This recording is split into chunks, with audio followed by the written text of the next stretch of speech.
Hindi umano isolated case kundi bahagi ng global intelligence trend ng China ang natuklasang paniniktik gamit ang mga Pilipino.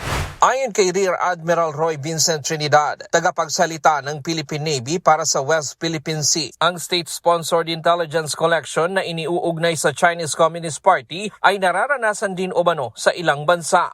What we have uncovered is not only isolated to the Philippines. It follows a global trend of information collection activities by PRC-sponsored intelligence agencies, not only in the Philippines, not only in the US, in North America, in Europe, in Australia, but this is a global trend. State-sponsored intelligence collection efforts by the Chinese Communist Party. Ipinapakitaan niya nito kung paano nagre-recruit ang mga foreign intelligence network ng mga individual sa pamamagitan ng maingat at hindi direktang paraan. Kadalasang tinatarget ang mga batang profesional online. Kabilang sa mga impormasyong sinubukang kuhanin ang pagkakakilanlan ng mga sundalong nakadeploy sa BRP Sierra Madre at iba pang bahura na kontrolado ng Pilipinas sa West Philippine Sea.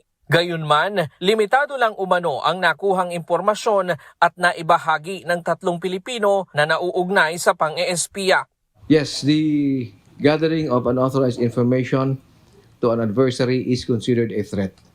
We have detected the threat and we have stopped it. The security measures not only of BRP Sierra Madre but all other facilities in the West Philippines are continually being enhanced, evaluated and enhanced as necessary. Gayunman, giit ng AFP, ang pagkuha ng hindi otorisadong impormasyon tungkol sa mga deployment ay itinuturing na banta sa seguridad ng BRP Sierra Madre at iba pang pasilidad ng Pilipinas sa West Philippine Sea.